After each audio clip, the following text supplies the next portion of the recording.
ਬਹੁਤ ਹੀ ਪਿਆਰੇ ਵਿਦਿਆਰਥੀਓ, ਅੱਜ ਅਸੀਂ ਇਤਿਹਾਸ ਦਾ ਪਲੱਸ 2 ਵਿਸ਼ੇ ਦਾ ਸੈਕੰਡ ਚੈਪਟਰ ਕਰਨ ਜਾ ਰਹੇ ਹਾਂ। ਪੰਜਾਬ ਦੇ ਇਤਿਹਾਸਕ ਸੋਮੇ। ਤਾਂ ਬੇਟਾ ਸੋਮੇ ਕੀ ਹੁੰਦੇ ਆ, ਪਹਿਲਾਂ ਤਾਂ ਆਪਾਂ ਇਹਦੇ ਬਾਰੇ ਗੱਲ ਕਰਾਂਗੇ। ਸੋਮੇ ਕਿਸੇ ਵੀ ਚੀਜ਼ ਦੇ ਸੋਰਸ ਨੂੰ ਸੋਮਾ ਕਿਹਾ ਜਾਂਦਾ। ਤਾਂ ਜਿਹੜੀ ਤੁਹਾਡੇ ਹੱਥ ਦੇ ਵਿੱਚ ਇਤਿਹਾਸ ਦੀ ਪੁਸਤਕ ਹੈ, ਇਸ ਨੂੰ ਕਿਹੜੀ ਚੀਜ਼ ਦੇ ਆਧਾਰ 'ਤੇ ਲਿਖਿਆ ਗਿਆ, ਕਿਹੜੇ ਕਿਹੜੇ ਸੋਰਸਿਸ ਤੋਂ ਜਿਹੜਾ ਇਤਿਹਾਸ ਆ ਉਸਦੀ ਜਾਣਕਾਰੀ ਲੈ ਕੇ ਲਿਖਿਆ ਗਿਆ, ਤਾਂ ਉਹਨਾਂ ਸੋਰਸਿਸ ਨੂੰ ਹੀ ਅਸੀਂ ਸੋਮੇ ਕਹਿੰਦੇ ਹਾਂ। ਤਾਂ ਬੇਟਾ ਜਦੋਂ ਅਸੀਂ ਪੰਜਾਬ ਦਾ ਇਤਿਹਾਸ, ਅਸੀਂ ਮੱਧਕਾਲ ਦਾ ਇਤਿਹਾਸ ਪੜ੍ਹਦੇ ਹਾਂ 1469 ਤੋਂ ਲੱਗ ਕੇ 1849 ਈਸਵੀ ਦਾ, ਤਾਂ ਇਹ ਜਿਹੜਾ ਇਤਿਹਾਸਕ ਯੁੱਗ ਰਿਹਾ ਸਾਡੇ ਪੰਜਾਬ ਦਾ ਬਹੁਤ ਜ਼ਿਆਦਾ ਉਥਲ ਪੁਥਲ ਦਾ ਯੁੱਗ ਰਿਹਾ। ਆਪਾਂ ਪੂਰੇ ਸਾਲ ਦੇ ਦੌਰਾਨ ਪੜ੍ਹਾਂਗੇ ਕਿ ਕੀ ਕੁਛ ਹੋਇਆ ਸਾਡੇ ਪੰਜਾਬ ਦੇ ਵਿੱਚ ਇਸ ਕਾਲ ਦੇ ਦੌਰਾਨ। ਤਾਂ ਇਸ ਇਤਿਹਾਸ ਨੂੰ ਕਲੈਕਟ ਕਰਨ ਵਾਸਤੇ, ਇਸ ਇਤਿਹਾਸ ਨੂੰ ਇਕੱਠਾ ਕਰਨ ਵਾਸਤੇ ਇਤਿਹਾਸਕਾਰਾਂ ਨੂੰ ਬਹੁਤ ਸਾਰੀਆਂ ਔਕੜਾਂ ਦਾ ਸਾਹਮਣਾ ਕਰਨਾ ਪੈ ਰਿਹਾ। ਤਾਂ ਸਾਰਿਆਂ ਨਾਲੋਂ ਪਹਿਲਾਂ ਅਸੀਂ ਗੱਲ ਕਰਾਂਗੇ ਕਿ ਪੰਜਾਬ ਦਾ ਇਤਿਹਾਸ ਲਿਖਣ ਵਾਸਤੇ ਸਾਨੂੰ ਕਿਹੜੀਆਂ ਕਿਹੜੀਆਂ ਸਮੱਸਿਆਵਾਂ ਦਾ ਸਾਹਮਣਾ ਕਰਨਾ ਪੈਂਦਾ। ਭਾਵੇਂ ਉਹ ਇਤਿਹਾਸ ਦੇ ਵਿਦਿਆਰਥੀ ਹੋਣ, ਭਾਵੇਂ ਕੋਈ ਇਤਿਹਾਸਕਾਰ ਹੋਵੇ, ਤਾਂ ਉਹਨਾਂ ਨੂੰ ਕਾਫੀ ਸਾਰੀਆਂ ਔਕੜਾਂ ਦਾ ਸਾਹਮਣਾ ਕਰਨਾ ਪੈਂਦਾ, ਜਿਨ੍ਹਾਂ ਨੂੰ ਅਸੀਂ ਪੁਆਇੰਟ ਵਾਈਜ਼ ਡਿਸਕਸ ਕਰਾਂਗੇ। ਤਾਂ ਸਾਰਿਆਂ ਨਾਲੋਂ ਪਹਿਲਾਂ ਕਿ ਜਿਹੜਾ ਸਾਡਾ ਪੰਜਾਬ ਦਾ ਇਤਿਹਾਸ ਹੈ ਇਸ ਕਾਲ ਦਾ, ਉਸ ਦੇ ਵਿੱਚ ਮਿਥਿਹਾਸ ਦੀ ਬਹੁਤ ਸਾਰੀ ਮਿਲਾਵਟ ਹੈ। ਮਿਥਿਹਾਸ ਕੀ ਹੁੰਦਾ ਹੈ? ਮਿਥਿਹਾਸ ਉਹ ਹੁੰਦਾ ਹੈ ਜਿਹੜੇ ਇਤਿਹਾਸਿਕ ਗੱਲਾਂ ਦੇ ਵਿੱਚ ਮਨ ਘੜਤ ਗੱਲਾਂ ਦਾ ਐਡ ਹੋ ਜਾਣਾ। ਤਾਂ ਸਾਡੇ ਕੋਲ ਬਹੁਤ ਸਾਰਾ ਧਾਰਮਿਕ ਸਾਹਿਤ ਪਿਆ ਹੈ, ਠੀਕ ਹੈ, ਜਿਵੇਂ ਜਨਮ ਸਾਖੀਆਂ ਪਈਆਂ, ਹੋਰ ਬਹੁਤ ਸਾਰੀਆਂ ਧਾਰਮਿਕ ਪੁਸਤਕਾਂ ਪਈਆਂ, ਬਟ ਉਹ ਸਾਰੀਆਂ ਕੋਈ ਵੀ ਜਿਹੜੀਆਂ ਪੁਸਤਕਾਂ ਉਹ ਇਤਿਹਾਸਿਕ ਦ੍ਰਿਸ਼ਟੀਕੋਣ ਤੋਂ ਨਹੀਂ ਲਿਖੀਆਂ ਗਈਆਂ, ਉਹ ਸਿਰਫ ਧਾਰਮਿਕ ਦ੍ਰਿਸ਼ਟੀਕੋਣ ਤੋਂ ਲਿਖੀਆਂ ਗਈਆਂ, ਜਿਨ੍ਹਾਂ ਦੇ ਵਿੱਚ ਬਹੁਤ ਸਾਰੀਆਂ ਮਨ ਘੜਤ ਗੱਲਾਂ ਜਿਹੜੀਆਂ ਸਾਨੂੰ ਉਹ ਸਾਹਮਣੇ ਆਉਂਦੀਆਂ, ਜਿਹਦੇ ਕਰਕੇ ਇਤਿਹਾਸ ਨੂੰ ਮਿਥਿਹਾਸ ਦੇ ਵਿੱਚੋਂ ਨਿਖੇੜਨਾ ਪੈਂਦਾ ਸਾਨੂੰ। ਤਾਂ ਇੱਕ ਸਾਡੇ ਵਾਸਤੇ ਵੱਡੀ ਔਕੜ ਹੈ, ਵੱਡੀ ਸਮੱਸਿਆ ਹੈ ਕਿ ਪੰਜਾਬ ਦੇ ਇਤਿਹਾਸ ਨੂੰ ਲਿਖਣ ਵੇਲੇ ਸਾਨੂੰ ਇਤਿਹਾਸ ਦੇ ਵਿੱਚ ਮਿਥਿਹਾਸ ਦੀ ਮਿਲਾਵਟ ਬਹੁਤ ਜ਼ਿਆਦਾ ਪੇਸ਼ ਆਉਂਦੀ ਹੈ। ਦੂਸਰਾ ਬੇਟਾ 1920 ਤੋਂ ਪਹਿਲਾਂ ਸਾਡੇ ਜਿਹੜੇ ਗੁਰਦੁਆਰੇ ਸੀ, ਇਹਨਾਂ ਦੇ ਉੱਤੇ ਮਹੰਤਾਂ ਦਾ ਅਧਿਕਾਰ ਹੁੰਦਾ ਸੀ। ਅੱਜ ਕੱਲ੍ਹ ਸਾਡੇ ਪੰਜਾਬ ਦੇ ਵਿੱਚ ਸਾਰੇ ਗੁਰਦੁਆਰੇ ਸ਼੍ਰੋਮਣੀ ਗੁਰਦੁਆਰਾ ਪ੍ਰਬੰਧਕ ਕਮੇਟੀ ਦੇ ਅਧੀਨ ਹੈ, ਕੁਛ ਜਿਹੜੇ ਨਹੀਂ ਉਹਨਾਂ ਦੇ ਅਧੀਨ, ਉਹ ਹੋਰ ਸੰਸਥਾਵਾਂ ਦੇ ਅਧੀਨ ਹੈ, ਬਟ ਕਿਸੇ ਦੀ ਵੀ ਮਨੋਪਲੀ ਨਹੀਂ। ਪਰ 1920 ਤੋਂ ਪਹਿਲਾਂ ਕਿਉਂਕਿ ਅੰਗਰੇਜ਼ਾਂ ਦਾ ਰਾਜ ਸੀ, ਤਾਂ ਪੰਜਾਬ ਦੇ ਜਿੰਨੇ ਵੀ ਮਹੱਤਵਪੂਰਨ ਗੁਰਦੁਆਰੇ ਸੀ, ਭਲਾ ਦੀ ਉਹ ਨਨਕਾਣਾ ਸਾਹਿਬ ਵਾਲਾ ਗੁਰਦੁਆਰਾ ਹੋਵੇ, ਭਲਾ ਦੀ ਹਰਿਮੰਦਰ ਸਾਹਿਬ ਹੋਵੇ, ਸਾਰਿਆਂ ਦੇ ਉੱਤੇ ਮਹੰਤਾਂ ਦਾ ਅਧਿਕਾਰ ਹੁੰਦਾ ਸੀ। ਔਰ ਉਹ ਮਹੰਤ ਪਿਤਾ ਪੁਰਖੀ ਚੱਲੇ ਆਉਂਦੇ ਸੀ। ਸਾਰਾ ਰਿਕਾਰਡ, ਸਾਰਾ ਜਿਹੜਾ ਗੁਰਦੁਆਰਿਆਂ ਦਾ ਧਾਰਮਿਕ ਸਾਹਿਤ, ਜੋ ਪੱਟੇ ਜਾਂ ਸਨਦ, ਪੱਟੇ ਕੀ ਹੁੰਦੇ ਸੀ, ਜਦੋਂ ਸਰਕਾਰ ਕਿਸੇ ਨੂੰ ਜ਼ਮੀਨ ਦਿੰਦੀ ਸੀ ਤਾਂ ਪੱਟਾ ਲਿਖ ਕੇ ਦਿੰਦੀ ਸੀ, ਜਾਂ ਇਵੇਂ ਮਹੱਤਵਪੂਰਨ ਚੀਜ਼ਾਂ ਨੂੰ ਪੱਟੇ ਦੇ ਉੱਤੇ ਲਿਖ ਕੇ ਦਿੱਤੀਆਂ ਜਾਂਦੀਆਂ ਸੀ। ਸਨਦ ਦਾ ਮਤਲਬ ਹੁੰਦਾ ਯਾਦਾਸ਼ਤ। ਤਾਂ ਇਵੇਂ ਜਿਵੇਂ ਆਪਾਂ ਉਹ ਸਨਦ ਲਿਖ ਕੇ ਦਿੱਤੀਆਂ ਹੁੰਦੀਆਂ ਸੀ, ਉਹ ਸਾਰਾ ਕੁਛ ਇਹ ਤੋਂ ਬਿਨਾਂ ਲੇਖ ਵਸਤਰ, ਜਿਹੜੀਆਂ ਹੋਰ ਚੀਜ਼ਾਂ, ਨਿੱਜੀ ਚਿੱਠੀਆਂ ਪੱਤਰ, ਉਹ ਸਾਰੇ ਮਹੰਤਾਂ ਦੇ ਕੋਲੇ ਪਏ ਸੀ। ਤਾਂ ਜਦੋਂ ਗੁਰਦੁਆਰੇ ਮਹੰਤਾਂ ਤੋਂ ਛੁਡਵਾਏ ਗਏ 1920 ਦੇ ਵਿੱਚ, ਪੰਜਾਬ ਦੇ ਸ਼੍ਰੋਮਣੀ ਗੁਰਦੁਆਰਾ ਪ੍ਰਬੰਧਕ ਕਮੇਟੀ ਬਣੀ, ਔਰ ਬਹੁਤ ਜ਼ਿਆਦਾ ਨਨਕਾਣਾ ਸਾਹਿਬ ਦਾ ਮੋਰਚਾ ਲੱਗਿਆ, ਜੈਤੋ ਦਾ ਮੋਰਚਾ ਲੱਗਿਆ, ਤਾਂ ਸਿੱਖਾਂ ਨੇ ਉਹ ਗੁਰਦੁਆਰੇ ਮਹੰਤਾਂ ਦੇ ਕਬਜ਼ੇ ਦੇ ਵਿੱਚੋਂ ਛੁਡਵਾਏ।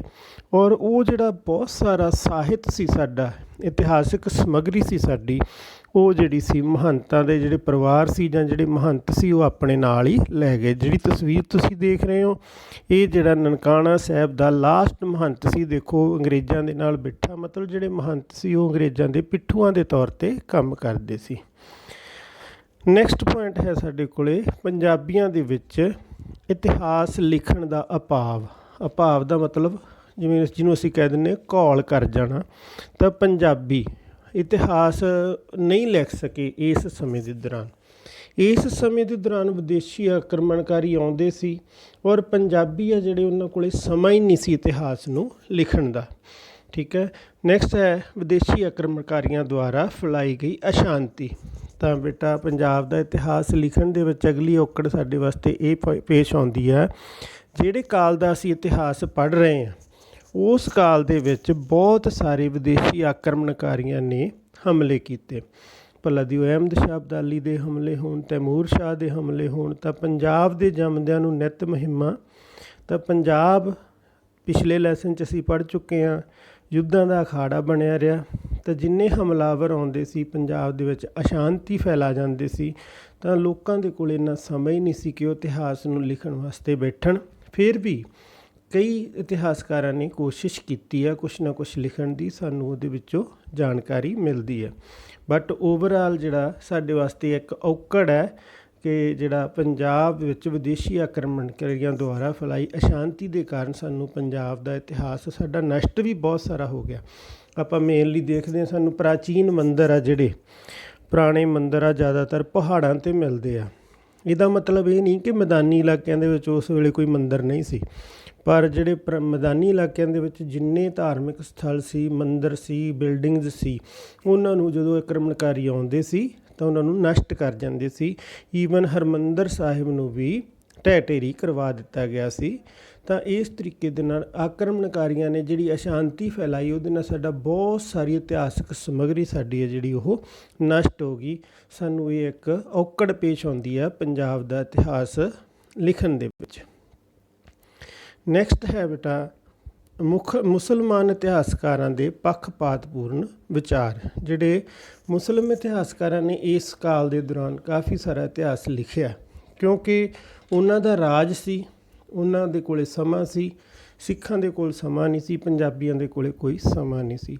ਤਾਂ ਜਿੰਨਾ ਵੀ ਮੁਸਲਮਾਨ ਇਤਿਹਾਸਕਾਰਾਂ ਨੇ ਇਤਿਹਾਸ ਲਿਖਿਆ, ਉਹਨਾਂ ਨੇ ਆਪਣੀ ਕੌਮ ਨੂੰ ਹੀਰੋ ਬਣਾ ਕੇ, ਔਰ ਪੰਜਾਬੀ ਖਾਸ ਕਰਕੇ ਸਿੱਖ ਕੌਮ ਨੂੰ ਉਹਨਾਂ ਨੇ ਇੱਕ ਖਲਨਾਇਕ ਦੇ ਰੂਪ ਦੇ ਵਿੱਚ ਪੇਸ਼ ਕੀਤਾ। ਉਹਨਾਂ ਨੇ ਪੂਰਾ ਹੀ ਜਿੰਨਾ ਇਤਿਹਾਸ ਲਿਖਿਆ ਉਹ ਪੱਖਪਾਤਪੂਰਨ ਹੈ, ਉਸ ਨੂੰ ਅਸੀਂ ਕਰੈਕਟ ਜਾਂ ਸਹੀ ਨਹੀਂ ਮੰਨ ਸਕਦੇ। ਠੀਕ ਹੈ। ਨੈਕਸਟ ਹੈ ਬੇਟਾ ਸਾਖੀ ਸਾਹਿਤ ਦੀਆਂ ਕਮਜ਼ੋਰੀਆਂ। ਇਸ ਕਾਲ ਦਾ ਇਤਿਹਾਸ ਸਾਨੂੰ ਗੁਰੂ ਨਾਨਕ ਦੇਵ ਜੀ ਦੇ ਜੀਵਨ ਦੇ ਨਾਲ ਸੰਬੰਧਿਤ ਜਿਹੜੀਆਂ ਘਟਨਾਵਾਂ ਉਹਨਾਂ ਨੂੰ ਵਰਣਨ ਕੀਤਾ ਗਿਆ ਸਾਖੀਆਂ ਦੇ ਵਿੱਚ। ਸਾਡੇ ਕੋਲ ਹੁਣ ਤੱਕ 5-6 ਜਨਮ ਸਾਖੀਆਂ ਉਪਲਬਧ ਹੈ। ਅੱਗੇ ਜਾ ਕੇ ਆਪਾਂ ਕਰਾਂਗੇ ਕਿਹੜੀਆਂ ਕਿਹੜੀਆਂ ਜਨਮ ਸਾਖੀਆਂ। ਤਾਂ ਸਾਖੀਆਂ ਜਿਹੜੀਆਂ ਹੈਗੀਆਂ ਗੁਰੂ ਨਾਨਕ ਦੇਵ ਜੀ ਦੇ ਜੀਵਨ ਨਾਲ ਸੰਬੰਧਿਤ ਘਟਨਾਵਾਂ ਦਾ ਵਰਣਨ ਹੈਗਾ, ਔਰ ਉਹ ਜਿਹੜੀਆਂ ਮੇਨਲੀ ਲਿਖੀਆਂ ਗਈਆਂ ਸੀ ਧਾਰਮਿਕ ਦ੍ਰਿਸ਼ਟੀਕੋਣ ਤੋਂ, ਉਹ ਲੋਕਾਂ ਨੂੰ ਸਿੱਖ ਧਰਮ ਦੇ ਨਾਲ ਜੋੜਨ ਲਈ ਲਿਖੀਆਂ ਗਈਆਂ ਸੀ। ਉਹ ਸਾਡੇ ਕੋਲ ਕਾਫੀ ਵੱਡੀ ਮਾਤਰਾ ਦੇ ਵਿੱਚ ਉਹਨਾਂ ਦੇ ਵਿੱਚ ਮਟੀਰੀਅਲ ਮਿਲਦਾ, ਬਟ ਉਸ ਦੀ ਕਮਜ਼ੋਰੀ ਕੀ ਹੈ ਕਿ ਉਹਦੇ ਵਿੱਚ ਮਿਥਿਹਾਸਿਕ ਗੱਲਾਂ ਬਹੁਤੀਆਂ ਜ਼ਿਆਦਾ, ਜਿਵੇਂ ਕਰਾਮਾਤਾਂ ਦਿਖਾਈਆਂ ਗਈਆਂ ਜਾਂ ਹੋਰ ਮਿਥਿਹਾਸਿਕ ਸਮੱਗਰੀ ਹੈਗੀ ਆ, ਉਹਨਾਂ ਨੂੰ ਇਤਿਹਾਸਿਕ ਦ੍ਰਿਸ਼ਟੀਕੋਣ ਤੋਂ ਨਹੀਂ ਲਿਖਿਆ ਗਿਆ। ਜਦੋਂ ਮੈਂ ਪਹਿਲਾਂ ਵੀ ਤੁਹਾਨੂੰ ਦੱਸਿਆ, ਉਹਨਾਂ ਨੂੰ ਜਸਟ ਧਾਰਮਿਕ ਦ੍ਰਿਸ਼ਟੀਕੋਣ ਤੋਂ ਲਿਖਿਆ। ਉਹਨਾਂ ਦੇ ਵਿੱਚ ਸਾਨੂੰ ਮਟੀਰੀਅਲ ਬਹੁਤ ਸਾਰਾ ਮਿਲਦਾ, ਬਟ ਕੰਮ ਦਾ ਮਟੀਰੀਅਲ ਸਾਨੂੰ ਬਹੁਤ ਘੱਟ ਮਿਲਦਾ। ਤਾਂ ਸਾਖੀ ਸਾਹਿਤ ਦੀ ਇਹ ਵੱਡੀ ਕਮਜ਼ੋਰੀ ਹੈ ਕਿ ਉਸ ਨੂੰ ਅਸੀਂ ਇਤਿਹਾਸਿਕ ਸਮੱਗਰੀ ਵਜੋਂ ਉਹਦੇ ਵਿੱਚੋਂ ਬਹੁਤ ਹੀ ਥੋੜ੍ਹੇ ਪਾਰਟ ਨੂੰ ਯੂਜ਼ ਕਰ ਸਕਦੇ ਹਾਂ। ਨੈਕਸਟ ਹੈ ਸਿੱਖ ਲੇਖਕਾਂ ਦੀਆਂ ਕਿਰਤਾਂ ਦੀਆਂ ਇਤਿਹਾਸਿਕ ਸੀਮਾਵਾਂ। ਜਿਵੇਂ ਆਪਾਂ ਪਹਿਲਾਂ ਪੜ੍ਹ ਚੁੱਕੇ ਹਾਂ ਕਿ ਜਿਹੜੇ ਮੁਸਲਮਾਨ ਇਤਿਹਾਸਕਾਰ ਸੀ, ਉਹਨਾਂ ਨੇ ਸਾਰਾ ਜਿੰਨਾ ਇਤਿਹਾਸ ਲਿਖਿਆ ਸਿੱਖਾਂ ਨੂੰ ਖਲਨਾਇਕ ਬਣਾ ਕੇ ਲਿਖਿਆ। ਤਾਂ ਇਵੇਂ ਜਿਹੜੇ ਸਿੱਖ ਲੇਖਕ ਸੀ ਜਿਨ੍ਹਾਂ ਨੇ ਥੋੜ੍ਹਾ ਬਹੁਤ ਇਸ ਕਾਲ ਦੇ ਵਿੱਚ ਇਤਿਹਾਸ ਲਿਖਿਆ, ਤਾਂ ਉਹਨਾਂ ਨੂੰ ਵੀ ਇੱਕ ਸੀਮਾ 'ਚ ਰਹਿ ਕੇ ਲਿਖਣਾ ਪੈਂਦਾ ਸੀ। ਸਿੱਧਾ ਉਹ ਜਿਹੜਾ ਸੀਗਾ ਮੁਸਲਿਮ ਸਰਕਾਰ ਦੇ ਨਾਲ ਜਾਂ ਬਾਦਸ਼ਾਹ ਦੇ ਨਾਲ ਜਾਂ ਪੰਜਾਬ ਦੇ ਨਾਜ਼ਿਮ ਦੇ ਨਾਲ, ਸੂਬੇਦਾਰ ਦੇ ਨਾਲ ਜਾਂ ਅਹਿਲਕਾਰਾਂ ਦੇ ਨਾਲ ਸਿੱਧਾ ਪੰਗਾ ਨਹੀਂ ਲੈ ਸਕਦੇ ਸੀ। ਇਸ ਕਰਕੇ ਉਹ ਚਾਹੁੰਦੇ ਹੋਏ ਵੀ ਜਿਹੜਾ ਮੁਸਲਮਾਨਾਂ ਦੁਆਰਾ ਅਤਿਆਚਾਰ ਕੀਤੇ ਜਾਂਦੇ ਸੀ ਉਹਨਾਂ ਨੂੰ ਸਹੀ ਤਰੀਕੇ ਨਾਲ ਨਹੀਂ ਲਿਖ ਸਕੇ। ਉਹਨਾਂ ਨੂੰ ਵੀ ਆਪਣੀ ਜਿੰਨੀ ਉਹਨਾਂ ਨੇ ਰਚਨਾਵਾਂ ਲਿਖੀਆਂ ਇੱਕ ਲਿਮਿਟ ਦੇ ਵਿੱਚ ਰਹਿ ਕੇ ਲਿਖਣੀਆਂ ਪਈਆਂ, ਕਿਉਂਕਿ ਅਸੀਂ ਉਸ ਵੇਲੇ ਗੁਲਾਮ ਸੀ। ਤਾਂ ਜਿੰਨਾ ਕਿ ਸਿੱਖਾਂ ਦੁਆਰਾ ਸਾਹਿਤ ਲਿਖਿਆ ਗਿਆ ਉਹ ਇੱਕ ਸੀਮਾ ਦੇ ਵਿੱਚ ਰਹਿ ਕੇ ਲਿਖਿਆ ਗਿਆ। ਇਹ ਇੱਕ ਜਿਹੜਾ ਸਾਡੇ ਕੋਲ ਔਕੜ ਪੇਸ਼ ਆਉਂਦੀ ਹੈ। ਜੇ ਉਹ ਆਜ਼ਾਦੀ ਦੇ ਨਾਲ ਲਿਖਦੇ ਤਾਂ ਉਹ ਸਹੀ ਇਤਿਹਾਸ ਲਿਖ ਸਕਦੇ ਸੀ। ਨੈਕਸਟ ਹੈ ਹਿੰਦੂ ਪੁਜਾਰੀਆਂ ਦੁਆਰਾ ਇਤਿਹਾਸਿਕ ਸੱਚ ਨੂੰ ਛੁਪਾਉਣ ਦੇ ਯਤਨ। ਤਾਂ ਜਿੰਨੇ ਹਿੰਦੂ ਪੁਜਾਰੀ ਸੀ, ਜਿਵੇਂ ਆਪਾਂ ਪਹਿਲਾਂ ਦੇਖਦੇ ਹਾਂ ਕਿ ਗੁਰੂ ਨਾਨਕ ਦੇਵ ਜੀ ਨੇ ਸਿੱਖ ਧਰਮ ਦੀ ਨੀਂਹ ਰੱਖੀ, ਸਿੱਖ ਧਰਮ ਹੋਂਦ ਦੇ ਵਿੱਚ ਆਇਆ ਹੀ ਤਾਂ ਕਿਉਂਕਿ ਹਿੰਦੂ ਧਰਮ ਦੇ ਵਿੱਚ ਅਤੇ ਇਸਲਾਮ ਦੇ ਵਿੱਚ ਬਹੁਤ ਸਾਰੀਆਂ ਕੁਰੀਤੀਆਂ ਆ ਚੁੱਕੀਆਂ ਸੀ। ਇਸਲਾਮ ਵੀ ਪਖੰਡਬਾਜ਼ੀ ਦੇ ਵਿੱਚ ਪੈ ਚੁੱਕਿਆ ਸੀ, ਹਿੰਦੂ ਧਰਮ ਵੀ ਪਖੰਡਬਾਜ਼ੀ ਦੇ ਵਿੱਚ ਪੈ ਚੁੱਕਿਆ ਸੀ। ਗੁਰੂ ਨਾਨਕ ਦੇਵ ਜੀ ਨੇ ਗਿਆਨ ਪ੍ਰਾਪਤੀ ਦੇ ਸਮੇਂ ਇੱਕ ਸ਼ਬਦ ਉਚਾਰਿਆ, ਨਾ ਕੋ ਹਿੰਦੂ ਨਾ ਕੋ ਮੁਸਲਮਾਨ। ਭਾਵ ਇੱਥੇ ਨਾ ਕੋਈ ਸੱਚਾ ਹਿੰਦੂ ਆ ਅਤੇ ਨਾ ਕੋਈ ਸੱਚਾ ਮੁਸਲਮਾਨ ਹੈ। ਤਾਂ ਉਹਨਾਂ ਨੇ ਇਹਨਾਂ ਦੋਨਾਂ ਧਰਮਾਂ ਦਾ ਡਟ ਕੇ ਵਿਰੋਧ ਕੀਤਾ। ਭਲਾ ਦੀ ਗੁਰੂ ਨਾਨਕ ਦੇਵ ਜੀ ਹਰਿਦੁਆਰ ਗਏ, ਉੱਥੇ ਉਹਨਾਂ ਨੇ ਪੱਛਮ ਵਾਲੇ ਪਾਸੇ ਪਾਣੀ ਦਿੱਤਾ।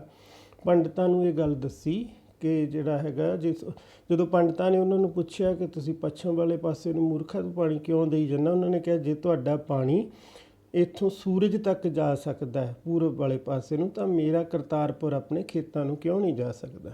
ਇਵੇਂ ਜਦੋਂ ਮੱਕੇ ਗਏ ਤਾਂ ਉਹਨਾਂ ਨੇ ਕਾਜੀ ਨੂੰ ਕਿਹਾ ਕਿ ਜਦੋਂ ਕਾਜੀ ਨੇ ਉਹਨਾਂ ਨੂੰ ਕਿਹਾ ਕਿ ਤੂੰ ਮੱਕੇ ਵੱਲ ਪੈਰ ਕਰਕੇ ਪਿਆ, ਉਹਨਾਂ ਨੇ ਕਿਹਾ ਮੇਰੇ ਉੱਧਰ ਨੂੰ ਪੈਰ ਕਰ ਦੇ ਜਿੱਧਰ ਨੂੰ ਅੱਲਾ ਨਹੀਂ ਹੈ।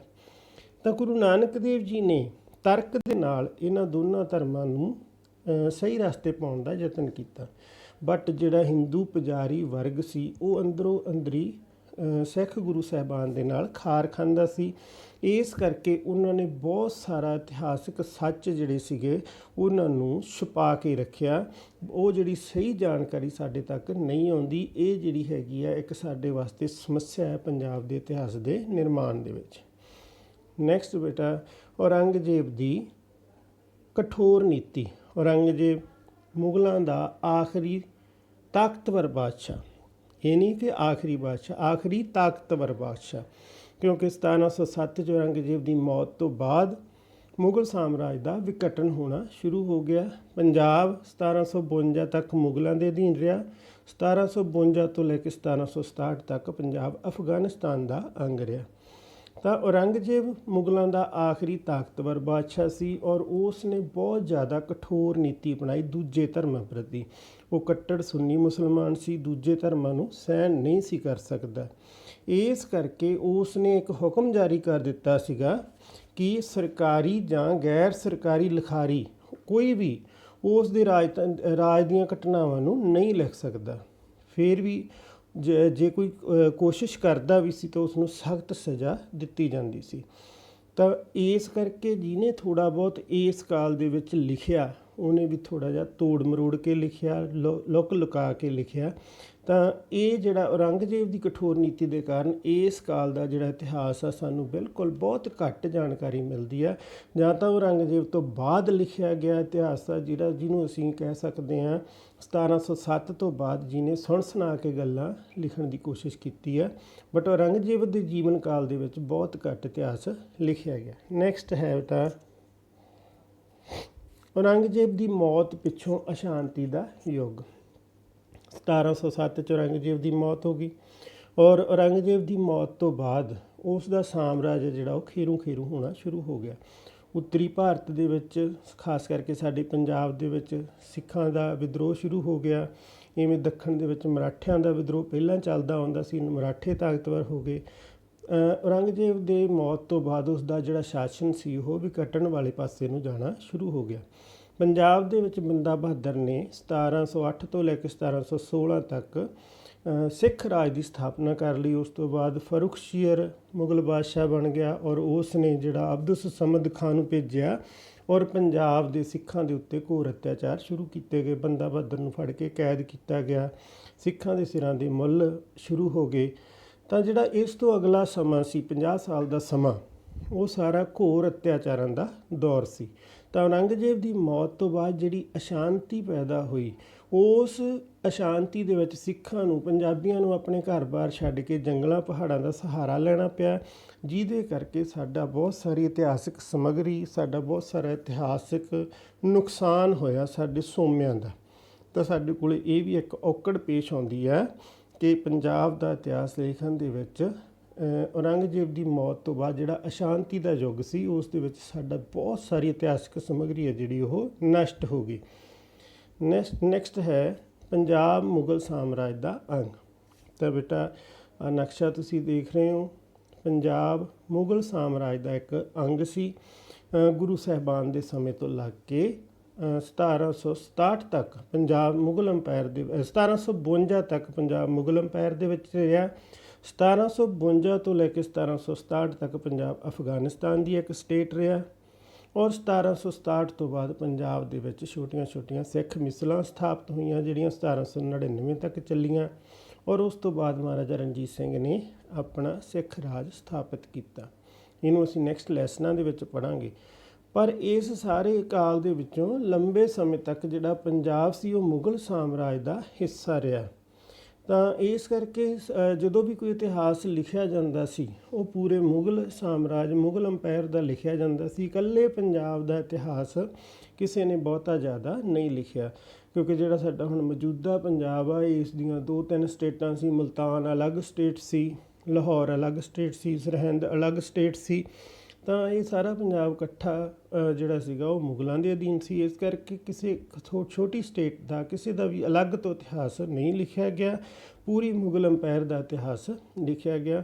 ਤਾਂ ਪੰਜਾਬ ਦਾ ਮੁਗਲ ਸਾਮਰਾਜ ਦਾ ਅੰਗ ਹੋਣਾ ਵੀ ਸਾਡੇ ਵਾਸਤੇ ਇੱਕ ਸਮੱਸਿਆ ਸੀ ਕਿ ਅਸੀਂ ਇਕੱਲੇ ਪੰਜਾਬ ਦਾ ਇਤਿਹਾਸ ਆ ਜਿਹੜਾ ਉਹ ਸਾਨੂੰ ਨਹੀਂ ਮਿਲਦਾ। ਲਾਸਟ ਪੁਆਇੰਟ ਬੇਟਾ ਇਹਦੇ ਵਿੱਚ ਹੈ ਸਾਡੇ ਕੋਲੇ ਪੰਜਾਬ ਦੀ ਵੰਡ 1947। ਤਾਂ ਬੇਟਾ 1799 ਤੋਂ ਲੱਗ ਕੇ 1839 ਤੱਕ ਮਹਾਰਾਜਾ ਰਣਜੀਤ ਸਿੰਘ ਦਾ ਰਾਜ ਰਿਹਾ। 1839 ਤੋਂ ਬਾਅਦ 10 ਸਾਲ ਬਾਅਦ 1849 ਦੇ ਵਿੱਚ 29 ਮਾਰਚ 1849 ਨੂੰ ਅੰਗਰੇਜ਼ਾਂ ਨੇ ਪੰਜਾਬ ਨੂੰ ਅੰਗਰੇਜ਼ੀ ਸਾਮਰਾਜ ਦੇ ਵਿੱਚ ਮਿਲਾ ਲਿਆ। ਔਰ ਉਹਨਾਂ ਤੋਂ ਜਿਹੜੀ ਸਾਨੂੰ ਆਜ਼ਾਦੀ ਮਿਲੀ 15 ਅਗਸਤ 1947 ਨੂੰ। ਪਰ ਜਾਂਦੇ ਜਾਂਦੇ ਅੰਗਰੇਜ਼ ਜਿਹੜੇ ਸੀ ਪੰਜਾਬ ਦੇ 2 ਹਿੱਸੇ ਕਰ ਗਏ। ਆ ਜਿਹੜਾ ਤੁਹਾਨੂੰ ਨਕਸ਼ਾ ਦਿਖ ਰਿਹਾ ਹੈਗਾ, ਗ੍ਰੀਨ ਹਿੱਸਾ ਇਹ ਪਾਕਿਸਤਾਨੀ ਪੰਜਾਬ ਪਾਕਿਸਤਾਨ ਨੂੰ ਮਿਲ ਗਿਆ, ਔਰ ਜਿਹੜਾ ਰੈੱਡ ਵਾਲਾ ਹਿੱਸਾ ਇਹ ਸਾਡਾ ਪੰਜਾਬ ਰਹਿ ਗਿਆ। ਤਾਂ 1947 ਦੇ ਵਿੱਚ ਜਿੰਨੇ ਹਿੰਦੂ ਅਤੇ ਸਿੱਖ ਲੋਕ ਸੀ ਉਹਨਾਂ ਨੂੰ ਪੱਛਮੀ ਪੰਜਾਬ ਆ ਜਿਹੜਾ ਉਸ ਨੂੰ ਛੱਡ ਕੇ ਮਾਈਗ੍ਰੇਸ਼ਨ ਹੋਈ, ਔਰ ਉਹਨਾਂ ਨੂੰ ਪੰਜਾਬ ਦੇ ਵਿੱਚ ਪੂਰਬੀ ਪੰਜਾਬ 'ਚ ਆਉਣਾ ਪਿਆ। ਔਰ ਇੱਧਰੋਂ ਜਿੰਨੇ ਮੁਸਲਮਾਨ ਲੋਕ ਸੀ ਉਹਨਾਂ ਨੂੰ ਪੱਛਮੀ ਪੰਜਾਬ ਦੇ ਵਿੱਚ ਜਾਣਾ ਪਿਆ। ਔਰ ਇਸ ਸਮੇਂ ਦੇ ਦੌਰਾਨ ਹਿੰਸਾ ਭੜਕ ਗਈ, ਔਰ ਲੱਖਾਂ ਹੀ ਪੰਜਾਬੀ ਲੋਕ ਸੀ ਜਿਹੜੇ ਘਰ-ਬਾਰ ਛੱਡ ਕੇ ਜਾ ਰਹੇ ਸੀ, ਉਹਨਾਂ ਦੇ ਕਤਲ ਹੋ ਗਏ। ਤਾਂ ਜਦੋਂ ਉਹ ਘਰ-ਬਾਰ ਛੱਡ ਕੇ ਗਏ, ਲੁੱਟਾਂ ਖੋਹਾਂ ਦਾ ਦੌਰ ਚੱਲ ਪਿਆ, ਤਾਂ ਸਾਡੀ ਬਹੁਤ ਸਾਰੀ ਇਤਿਹਾਸਕ ਸਮੱਗਰੀ ਇਸ ਜਿਹੜਾ ਵਾਢਾ ਟੁੱਕੀ ਦਾ ਦੌਰ ਸੀ, ਕਾਲਾ ਦੌਰ ਸੀ, ਉਸ ਦੇ ਵਿੱਚ ਨਸ਼ਟ ਹੋ ਗਈ। ਤਾਂ ਬੇਟਾ ਇਹ ਸਾਡੇ ਕੋਲੇ ਪੰਜਾਬ ਦਾ ਇਤਿਹਾਸ ਲਿਖਣ ਦੇ ਜਦੋਂ ਵੀ ਬੈਠਦੇ ਹਾਂ ਤਾਂ ਸਾਡੇ ਕੋਲੇ ਇਹ ਔਕੜਾਂ ਪੇਸ਼ ਆਉਂਦੀਆਂ। ਇਹਨਾਂ ਕਰਕੇ ਸਾਡੇ ਕੋਲੇ ਪੰਜਾਬ ਦੇ ਇਤਿਹਾਸ ਨਾਲ ਰਿਲੇਟਡ ਇਤਿਹਾਸਿਕ ਸਮੱਗਰੀ ਦੀ ਬਹੁਤ ਘਾਟ ਪੇਸ਼ ਆਉਂਦੀ ਹੈ। ਬਟ ਫਿਰ ਵੀ ਸਾਡੇ ਕੋਲੇ ਕੁਛ ਇੱਕ ਸੋਰਸਿਸ ਹੈਗੇ ਆ ਜਿਨ੍ਹਾਂ ਦੇ ਆਧਾਰ 'ਤੇ ਅਸੀਂ ਪੰਜਾਬ ਦਾ ਇਤਿਹਾਸ ਲਿਖਦੇ ਹਾਂ, ਜਾਂ ਜਿਨ੍ਹਾਂ ਦੇ ਆਧਾਰ 'ਤੇ ਅਸੀਂ ਪੰਜਾਬ ਦੇ ਇਤਿਹਾਸ ਦਾ ਅਧਿਐਨ ਕਰਦੇ ਹਾਂ। ਤਾਂ ਫਿਰ ਹੁਣ ਅਸੀਂ ਦੇਖਾਂਗੇ ਕਿ ਪੰਜਾਬ ਦੇ ਇਤਿਹਾਸ ਦੇ ਸਾਡੇ ਕੋਲੇ ਮੁੱਖ ਸੋਮੇ ਕਿਹੜੇ ਕਿਹੜੇ ਆ। ਤਾਂ ਜਦੋਂ ਅਸੀਂ ਇਹਨਾਂ ਦੀ ਵੰਡ ਕਰਾਂਗੇ ਬੇਟਾ ਮੁੱਖ ਸੋਮਿਆਂ ਦੀ, ਤਾਂ ਸਾਡੇ ਕੋਲੇ ਸਾਰਿਆਂ ਨਾਲੋਂ ਪਹਿਲਾਂ ਜਿਹੜੇ ਲਿਖਤੀ ਸੋਮੇ ਆ ਉਹਨਾਂ ਦੇ ਵਿੱਚ ਪੰਜਾਬੀ ਭਾਸ਼ਾ ਦੇ ਗੁਰਮੁਖੀ ਦੇ ਸੋਮੇ ਆ। ਫਿਰ ਸਾਡੇ ਕੋਲੇ ਪੰਜਾਬੀ ਅਤੇ ਹਿੰਦੀ ਦੀਆਂ ਇਤਿਹਾਸਕ ਅਤੇ ਅਰਧ ਇਤਿਹਾਸਕ ਰਚਨਾਵਾਂ। ਫਿਰ ਫਾਰਸੀ ਭਾਸ਼ਾ ਦੇ ਸੋਮੇ ਆ। ਉਸ ਤੋਂ ਬਾਅਦ ਅੰਗਰੇਜ਼ੀ ਭਾਸ਼ਾ ਅੰਗਰੇਜ਼ੀ ਸਾਹਿਤ ਹੈ, ਉਰਦੂ ਭਾਸ਼ਾ ਦੇ ਸੋਮੇ ਆ। ਫਿਰ ਸਾਡੇ ਕੋਲੇ ਲੋਕ ਗੀਤ, ਬੋਲੀਆਂ, ਅਖਾਣ, ਇਹ ਸਾਰਾ ਕੁਛ ਹੈ ਜਿਨ੍ਹਾਂ ਤੋਂ ਸਾਨੂੰ ਪੰਜਾਬ ਦੇ ਇਤਿਹਾਸ ਦੀ ਜਾਣਕਾਰੀ ਮਿਲਦੀ ਹੈ। ਫਿਰ ਸਾਡੇ ਕੋਲੇ ਪੁਰਾਤੱਤਵ ਸੰਬੰਧੀ ਸੋਮੇ, ਜਿਵੇਂ ਸਾਡੇ ਕੋਲੇ ਮੋਨੂਮੈਂਟਸ, ਬਿਲਡਿੰਗਸ ਜਿਹੜੀਆਂ ਹੈਗੀਆਂ ਉਹ ਮਿਲ ਜਾਂਦੀਆਂ ਸਾਨੂੰ। ਫਿਰ ਸਾਡੇ ਕੋਲੇ ਸਿੱਕੇ ਹੁੰਦੇ ਆ, ਸਿੱਕੇ ਜਿਵੇਂ ਨਾਨਕਸ਼ਾਹੀ ਸਿੱਕੇ, ਮਹਾਰਾਜਾ ਰਣਜੀਤ ਸਿੰਘ ਦੇ ਔਰ ਬੰਦਾ ਬਹਾਦਰ ਦੇ ਸਿੱਕੇ, ਸਾਨੂੰ ਉਹਨਾਂ ਤੋਂ ਕਾਫੀ ਜਾਣਕਾਰੀ ਮਿਲਦੀ ਹੈ। ਤਾਂ ਹੁਣ ਜਿਹੜੀ ਅਸੀਂ ਇਸ ਦੀ ਡਿਟੇਲ ਦੇਖਾਂਗੇ, ਤਾਂ ਅੱਜ ਦੇ ਲੈਸਨ ਦੇ ਵਿੱਚ ਅਸੀਂ ਪੰਜਾਬੀ ਭਾਸ਼ਾ ਦੇ ਸੋਮਿਆਂ ਬਾਰੇ ਗੱਲ ਕਰਾਂਗੇ ਕਿ ਪੰਜਾਬ ਦਾ ਜੇ ਇਤਿਹਾਸ ਅਸੀਂ ਜਿਹੜਾ ਸਾਡੇ ਕੋਲੇ ਹੈ, ਸਾਡੇ ਹੱਥ ਦੇ ਵਿੱਚ ਹੈ ਪੰਜਾਬ ਦਾ ਇਤਿਹਾਸ, ਜਿਹੜੀ ਬੁੱਕ ਅਸੀਂ ਪੜ੍ਹ ਰਹੇ ਹਾਂ, ਔਰ ਇਹ ਜਿਹੜੀ ਹੈਗੀ ਆ ਇਹ ਕਿਹੜੇ ਸੋਮਿਆਂ 'ਤੇ ਆਧਾਰਿਤ ਇਹਦੇ ਵਿੱਚ ਗੱਲਾਂ ਲਿਖੀਆਂ ਗਈਆਂ। ਤਾਂ ਸਾਡੇ ਕੋਲੇ ਪਹਿਲਾਂ ਅਸੀਂ ਦੇਖਾਂਗੇ ਪੰਜਾਬ ਦੇ ਇਤਿਹਾਸ ਦੇ ਮੁੱਖ ਸੋਮੇ ਕਿਹੜੇ ਕਿਹੜੇ ਆ। ਪੰਜਾਬੀ ਭਾਸ਼ਾ ਦੇ ਸੋਮੇ ਜਿਹੜੇ ਗੁਰਮੁਖੀ ਦੇ ਵਿੱਚ ਆ, ਤਾਂ ਸਾਡੇ ਕੋਲੇ ਬੇਟਾ ਸਾਰਿਆਂ ਨਾਲੋਂ ਜਿਹੜਾ ਪ੍ਰਮੁੱਖ ਸੋਮਾ ਹੈ ਇਸ ਸਮੇਂ ਦਾ, ਤਾਂ ਉਹ ਆਦਿ ਸ਼੍ਰੀ ਗੁਰੂ ਗ੍ਰੰਥ ਸਾਹਿਬ ਹੈ। ਆਦਿ ਸ਼੍ਰੀ ਗੁਰੂ ਗ੍ਰੰਥ ਸਾਹਿਬ ਜੀ ਦੀ ਰਚਨਾ 1604 ਈਸਵੀ ਦੇ ਵਿੱਚ ਸਿੱਖਾਂ ਦੇ ਪੰਜਵੇਂ ਗੁਰੂ ਅਰਜਨ ਦੇਵ ਜੀ ਨੇ ਭਾਈ ਗੁਰਦਾਸ ਜੀ ਦੀ ਸਹਾਇਤਾ ਦੇ ਨਾਲ ਗੁਰੂ ਅਰਜਨ ਦੇਵ ਜੀ ਨੇ ਸਾਰੀ ਬਾਣੀ ਨੂੰ ਬੋਲਿਆ ਔਰ ਭਾਈ ਗੁਰਦਾਸ ਜੀ ਨੇ ਉਸ ਨੂੰ ਲਿਖਿਆ। ਤਾਂ 1604 ਦੇ ਵਿੱਚ ਆਦਿ ਸ਼੍ਰੀ ਗੁਰੂ ਗ੍ਰੰਥ ਸਾਹਿਬ ਦੀ ਰਚਨਾ ਹੋਈ। ਇਹਦੇ ਵਿੱਚ ਪਹਿਲੇ 5 ਗੁਰੂ ਸਾਹਿਬਾਨ ਉਹਨਾਂ ਦੀ ਬਾਣੀ ਦਰਜ ਕੀਤੀ ਗਈ ਗੁਰੂ ਅਰਜਨ ਦੇਵ ਜੀ ਨੇ। ਆਪਾਂ ਨੈਕਸਟ ਲੈਸਨਾਂ ਦੇ ਵਿੱਚ ਪੜ੍ਹਾਂਗੇ ਕਿਵੇਂ ਬਾਣੀ ਨੂੰ ਇਕੱਤਰ ਕੀਤਾ। ਔਰ ਉਸ ਤੋਂ ਬਾਅਦ 9ਵੇਂ ਗੁਰੂ ਸਾਹਿਬ ਦੀ ਬਾਣੀ ਨੂੰ ਇਸ ਦੇ ਵਿੱਚ ਗੁਰੂ ਗੋਬਿੰਦ ਸਿੰਘ ਜੀ ਨੇ ਐਡ ਕਰਵਾਇਆ ਤਲਵੰਡੀ ਸਾਬੋ ਦੇ ਵਿੱਚ।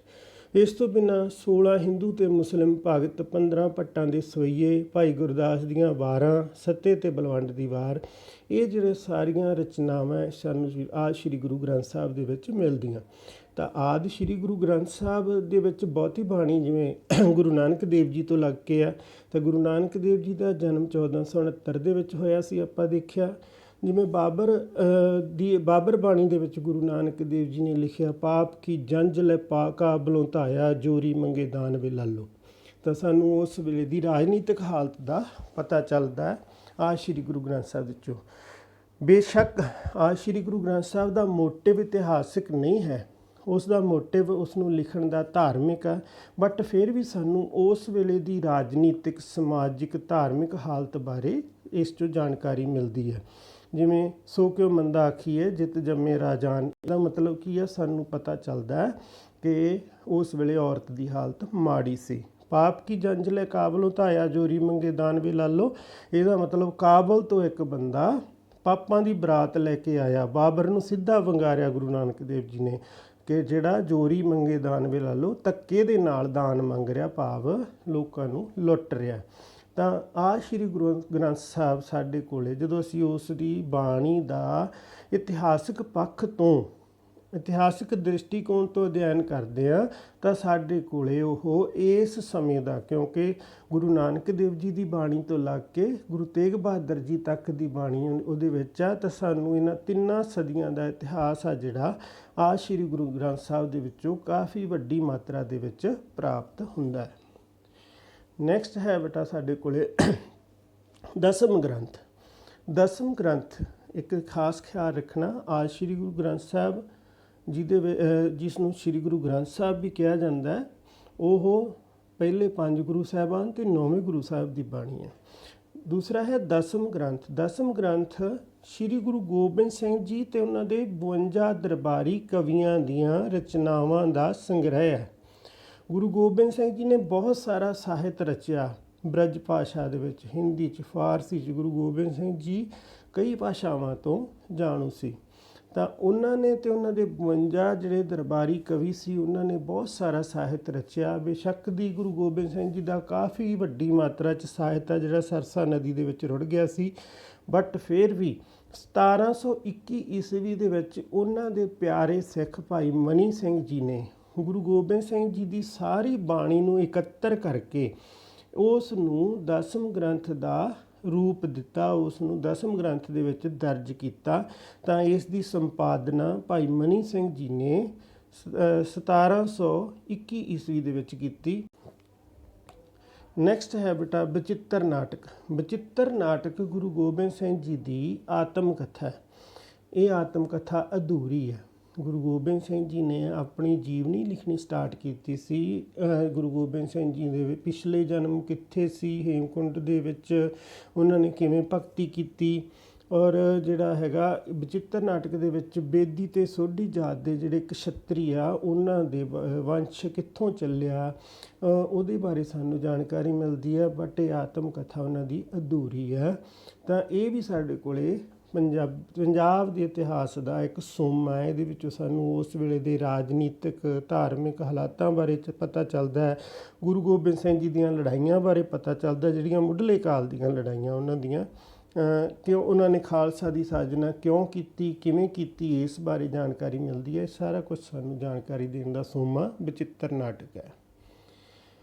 ਨੈਕਸਟ ਹੈ ਬੇਟਾ ਭਾਈ ਗੁਰਦਾਸ ਜੀ ਦੀਆਂ ਵਾਰਾਂ। ਭਾਈ ਗੁਰਦਾਸ ਜੀ ਕੌਣ ਸੀ? ਭਾਈ ਗੁਰਦਾਸ ਜੀ ਗੁਰੂ ਅਮਰਦਾਸ ਜੀ ਦੇ ਭਰਾ ਦਤਾਰ ਚੰਦ ਭੱਲਾ ਦੇ ਪੁੱਤਰ ਸੀ। ਉਹਨਾਂ ਨੇ ਆਦਿ ਸ਼੍ਰੀ ਗੁਰੂ ਗ੍ਰੰਥ ਸਾਹਿਬ, ਮੈਂ ਪਹਿਲਾਂ ਦੱਸ ਕੇ ਗਿਆ, ਗੁਰੂ ਅਰਜਨ ਦੇਵ ਜੀ ਸ਼੍ਰੀ ਗੁਰੂ ਗ੍ਰੰਥ ਸਾਹਿਬ ਦੀ ਬਾਣੀ ਨੂੰ ਬੋਲਦੇ ਗਏ, ਭਾਈ ਗੁਰਦਾਸ ਜੀ ਲਿਖਦੇ ਗਏ। ਔਰ ਉਹਨਾਂ ਨੇ ਆਪ ਵੀ ਆਪਣੀਆਂ 39 ਵਾਰਾਂ ਦੀ ਰਚਨਾ ਕੀਤੀ। ਭਾਈ ਗੁਰਦਾਸ ਦੀਆਂ ਵਾਰਾਂ ਨੂੰ ਜਿਹੜਾ ਹੈਗਾ ਸ਼੍ਰੀ ਗੁਰੂ ਗ੍ਰੰਥ ਸਾਹਿਬ ਦੀ ਕੁੰਜੀ ਕਿਹਾ ਜਾਂਦਾ। ਤਾਂ ਭਾਈ ਗੁਰਦਾਸ ਜੀ ਜਿਹੜੇ ਹੈਗੇ ਆ ਗੁਰੂ ਅਰਜਨ ਦੇਵ ਜੀ ਅਤੇ ਗੁਰੂ ਹਰਗੋਬਿੰਦ ਜੀ ਦੇ ਸਮਕਾਲੀ ਸੀ। ਬਹੁਤ ਵਧੀਆ ਵਿਦਵਾਨ ਵਿਅਕਤੀ ਸੀ। ਠੀਕ ਆ, ਉਹਨਾਂ ਨੇ 39 ਵਾਰਾਂ ਦੀ ਰਚਨਾ ਕੀਤੀ। ਤਾਂ ਗੁਰੂ ਹਰਗੋਬਿੰਦ ਜੀ ਦੇ ਸਮਕਾਲੀ ਹੋਣ ਕਾਰਨ ਉਹ ਸਾਰੀਆਂ ਘਟਨਾਵਾਂ ਜਿਹੜੀਆਂ ਦੋਨੇ ਗੁਰੂ ਸਾਹਿਬਾਨ ਨਾਲ ਵਾਪਰੀਆਂ ਸੀ, ਭਾਈ ਗੁਰਦਾਸ ਜੀ ਨੇ ਆਪਣੀਆਂ ਵਾਰਾਂ ਦੇ ਵਿੱਚ ਉਹਨਾਂ ਨੂੰ ਦਰਜ ਕੀਤਾ। ਔਰ ਇਹ ਸਾਡੇ ਕੋਲ ਇਤਿਹਾਸਕ ਦ੍ਰਿਸ਼ਟੀ ਤੋਂ ਪੂਰੀ ਤਰ੍ਹਾਂ ਮੰਨਣਯੋਗ ਆ। ਪਹਿਲੀ, 5ਵੀਂ, 11ਵੀਂ, 14ਵੀਂ ਅਤੇ 34ਵੀਂ ਇਹ ਜਿਹੜੀਆਂ ਹੈਗੀਆਂ ਵਾਰਾਂ, ਇਹਨਾਂ ਦੇ ਵਿੱਚ ਬਹੁਤ ਸਾਰੀ ਸਾਨੂੰ ਇਤਿਹਾਸਕ ਜਾਣਕਾਰੀ ਮਿਲਦੀ ਹੈ। ਪਹਿਲੀ ਵਾਰ ਦੇ ਵਿੱਚ ਗੁਰੂ ਨਾਨਕ ਦੇਵ ਜੀ ਦੇ ਅਵਤਾਰ ਲੈਣ ਦੇ ਸਮੇਂ ਧਾਰਮਿਕ ਅਤੇ ਰਾਜਨੀਤਿਕ ਸਮਾਜਿਕ ਹਾਲਾਤ ਕਿਹੋ ਜਿਹੇ ਸੀ, ਬਹੁਤ ਸੋਹਣੀ ਤਰ੍ਹਾਂ ਉਸ ਦਾ ਵਰਣਨ ਕੀਤਾ। ਇਹ ਤੋਂ ਬਿਨਾਂ ਗੁਰੂ ਨਾਨਕ ਦੇਵ ਜੀ ਦੀਆਂ ਉਦਾਸੀਆਂ ਦਾ ਵੀ ਵਰਣਨ ਆਉਂਦਾ। 11ਵੀਂ ਵਾਰ ਦੇ ਵਿੱਚ ਭਾਈ ਸਾਹਿਬ ਨੇ ਛੇ ਗੁਰੂ ਸਾਹਿਬਾਨ ਦੇ ਨਾਲ ਸੰਬੰਧਿਤ ਸਿੱਖਾਂ ਦੇ ਨਾਂ, ਉਹਨਾਂ ਦੇ ਕੰਮਕਾਰ, ਉਹ ਕਿੱਥੇ ਰਹਿੰਦੇ ਸੀ, ਇਹਨਾਂ ਚੀਜ਼ਾਂ ਦਾ ਵਰਣਨ ਕੀਤਾ ਹੈਗਾ। 14ਵੀਂ ਅਤੇ 34ਵੀਂ ਜਿਹੜੀ ਹੈਗੀ ਆ ਉਹ ਸਦਾਚਾਰਕ ਇਤਿਹਾਸ ਸਾਨੂੰ ਦੱਸਦੀ ਹੈ ਕਿ ਸਿੱਖ ਕਿਹੜੇ ਤਰੀਕੇ ਦੇ ਨਾਲ ਸਦਾਚਾਰ ਦੇ ਵਿੱਚ ਰਹਿੰਦੇ ਸੀ। ਤਾਂ ਭਾਈ ਗੁਰਦਾਸ ਜੀ ਦੀਆਂ ਵਾਰਾਂ ਸਾਡੇ ਕੋਲ ਪੰਜਾਬ ਦੇ ਇਤਿਹਾਸ ਦਾ ਇੱਕ ਬਹੁਤ ਮਹੱਤਵਪੂਰਨ ਸੋਮਾ ਹੈ। ਨੈਕਸਟ ਹੈ ਬੇਟਾ ਜ਼ਫਰਨਾਮਾ।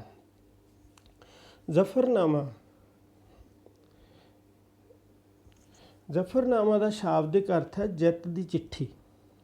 ਗੁਰੂ ਗੋਬਿੰਦ ਸਿੰਘ ਜੀ ਨੇ ਦੀਨਾ ਕਾਂਗੜ ਦੇ ਸਥਾਨ ਤੋਂ ਔਰੰਗਜ਼ੇਬ ਨੂੰ ਇੱਕ ਪੱਤਰ ਲਿਖਿਆ ਸੀ, ਜਿਹਦੇ ਵਿੱਚ ਉਹਨੂੰ ਲਾਹਣਤਾਂ ਪਾਈਆਂ ਸੀ। ਔਰੰਗਜ਼ੇਬ ਆਪਦੇ ਆਪ ਨੂੰ ਧਰਮ ਦਾ ਬਹੁਤ ਪੱਕਾ ਸਮਝਦਾ ਵੀ ਸੀ, ਦੱਸਦਾ ਵੀ ਸੀ। ਤਾਂ ਗੁਰੂ ਨਾਨਕ ਦੇਵ ਜੀ ਨੇ ਗੁਰੂ ਗੋਬਿੰਦ ਸਿੰਘ ਜੀ ਨੇ ਉਸ ਨੂੰ ਇਹ ਲਾਹਣਤਾਂ ਪਾਈਆਂ ਕਿ ਤੂੰ ਆਪਣੇ ਆਪ ਨੂੰ ਦੀਨ ਦਾ ਪੱਕਾ ਸਮਝਦਾ, ਪਰ ਤੂੰ ਦੀਨ ਦਾ ਪੱਕਾ ਨਹੀਂ। ਤੂੰ ਕਿੱਥੇ ਕਿੱਥੇ ਗਲਤੀਆਂ ਕੀਤੀਆਂ, ਤੂੰ ਹੰਕਾਰੀ ਹੈ, ਤੂੰ ਬੇਸ਼ੱਕ ਦੀ ਸੋਹਣਾ ਬਹੁਤ ਹੈ ਪਰ ਤੂੰ ਹੰਕਾਰੀ ਹੈ। ਠੀਕ ਹੈ, ਤਾਂ ਉਸ ਨੂੰ ਇੱਕ ਤਰ੍ਹਾਂ ਨਾਲ ਸ਼ੀਸ਼ਾ ਦਿਖਾਇਆ ਗੁਰੂ ਗੋਬਿੰਦ ਸਿੰਘ ਜੀ ਨੇ। ਤਾਂ ਕਹਿੰਦੇ ਆ ਜਦੋਂ ਹੀ ਜ਼ਫਰਨਾਮਾ ਔਰੰਗਜ਼ੇਬ ਨੇ ਉਸ ਨੂੰ ਉਸਦੀ ਲੜਕੀ ਨੇ ਪੜ੍ਹ ਕੇ ਸੁਣਾਇਆ, ਔਰ ਉਹਦੇ ਨਾਲ ਹੀ ਔਰੰਗਜ਼ੇਬ ਜਿਹੜਾ ਉਹ ਬਿਮਾਰ ਪੈ ਗਿਆ ਔਰ ਉਸ ਤੋਂ ਬਾਅਦ ਉਸ ਦੀ ਮੌਤ ਹੋ ਗਈ। ਤਾਂ ਜ਼ਫਰਨਾਮਾ ਸਾਡੇ ਕੋਲ ਗੁਰੂ ਗੋਬਿੰਦ ਸਿੰਘ ਜੀ ਦੇ ਜਿਹੜਾ ਜੀਵਨ ਦੇ ਅੰਤਲੇ ਸਾਲਾਂ ਔਰ ਉਹਨਾਂ ਦੇ ਸਾਹਿਬਜ਼ਾਦਿਆਂ ਨੂੰ ਕਿਵੇਂ ਸ਼ਹੀਦ ਕੀਤਾ ਗਿਆ, ਕਿਵੇਂ ਉਸ ਦੇ ਅਹਿਲਕਾਰਾਂ ਨੇ ਗਊ ਦੀਆਂ ਸਹੁੰਆਂ ਖਾ ਕੇ, ਜਾਂ ਆਪਾਂ ਕਹਿ ਦਈਏ ਕੁਰਾਨ ਸ਼ਰੀਫ ਦੀਆਂ ਸਹੁੰਆਂ ਖਾ ਕੇ ਜਿਹੜਾ ਸੀਗਾ ਗੁਰੂ ਸਾਹਿਬ ਦੇ ਨਾਲ ਧੋਖਾ ਕੀਤਾ, ਸਿੱਖਾਂ ਦੇ ਨਾਲ ਧੋਖਾ ਕੀਤਾ, ਪੰਜਾਬ ਦੇ ਲੋਕਾਂ ਨਾਲ ਧੋਖਾ ਕੀਤਾ। ਤਾਂ ਇਹ ਸਾਰੀਆਂ ਚੀਜ਼ਾਂ ਦੇ ਬਾਰੇ ਸਾਨੂੰ ਜਾਣਕਾਰੀ ਜ਼ਫਰਨਾਮਾ ਦਿੰਦਾ ਹੈ। ਨੈਕਸਟ ਹੈਗਾ ਬੇਟਾ ਜਨਮ ਸਾਖੀਆਂ। ਪਹਿਲਾਂ ਆਪਾਂ ਗੱਲ ਕੀਤੀ ਸੀ ਜਨਮ ਸਾਖੀਆਂ। ਤਾਂ ਜਨਮ ਸਾਖੀਆਂ ਸਾਡੇ ਕੋਲ ਸਾਖੀ ਸੇਵਾਰਾਮ, ਹਾਫਜ਼ਾਬਾਦ ਵਾਲੀ ਜਨਮ ਸਾਖੀ, ਪੁਰਾਤਨ ਜਨਮ ਸਾਖੀ, ਮਿਹਰਬਾਨ ਵਾਲੀ ਜਨਮ ਸਾਖੀ, ਭਾਈ ਬਾਲੇ ਵਾਲੀ ਜਨਮ ਸਾਖੀ, ਭਾਈ ਮਨੀ ਸਿੰਘ ਜੀ ਵਾਲੀ ਜਨਮ ਸਾਖੀ। ਤਾਂ ਜਨਮ ਸਾਖੀਆਂ ਤੋਂ ਭਾਵ ਕੀ ਹੈ? ਜਨਮ ਸਾਖੀਆਂ ਗੁਰੂ ਨਾਨਕ ਦੇਵ ਜੀ ਦੇ ਜੀਵਨ ਦੇ ਨਾਲ ਸੰਬੰਧਿਤ ਘਟਨਾਵਾਂ ਦਾ ਬਿਉਰਾ ਹੈ। ਉਹਨਾਂ ਨੇ ਕਿਹੜੀਆਂ ਕਰਾਮਾਤਾਂ ਕੀਤੀਆਂ। ਮੈਂ ਪਹਿਲਾਂ ਵੀ ਦੱਸ ਚੁੱਕਿਆ ਕਿ ਜਿਹੜੀਆਂ ਜਨਮ ਸਾਖੀਆਂ ਉਹਨਾਂ ਦਾ ਮੋਟਿਵ ਕੇਵਲ ਅਤੇ ਕੇਵਲ ਧਾਰਮਿਕ ਹੈ।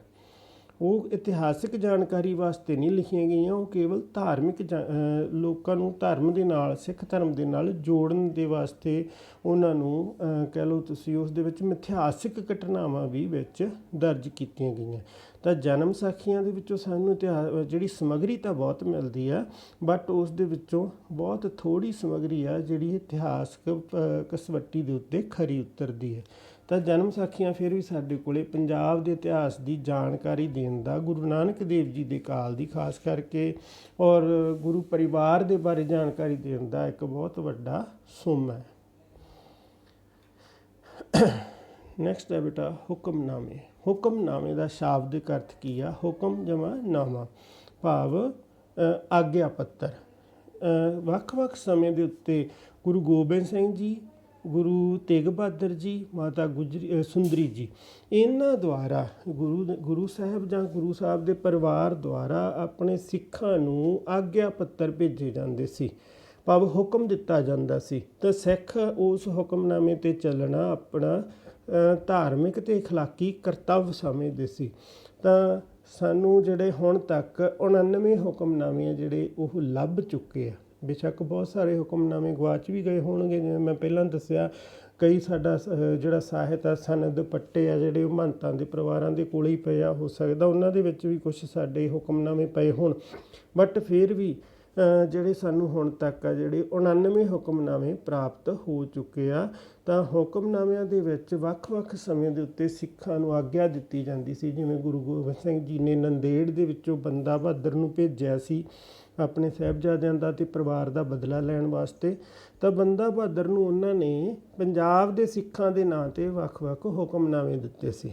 ਤਾਂ ਜਿਵੇਂ ਜਿਵੇਂ ਬੰਦਾ ਬਹਾਦਰ ਉਹ ਹੁਕਮਨਾਮੇ ਉਹਨਾਂ ਸਿੱਖਾਂ ਨੂੰ ਦਿੰਦਾ ਗਿਆ, ਉਹ ਸਿੱਖ ਬੰਦਾ ਬਹਾਦਰ ਦੇ ਝੰਡੇ ਥੱਲੇ ਇਕੱਠੇ ਹੁੰਦੇ ਗਏ।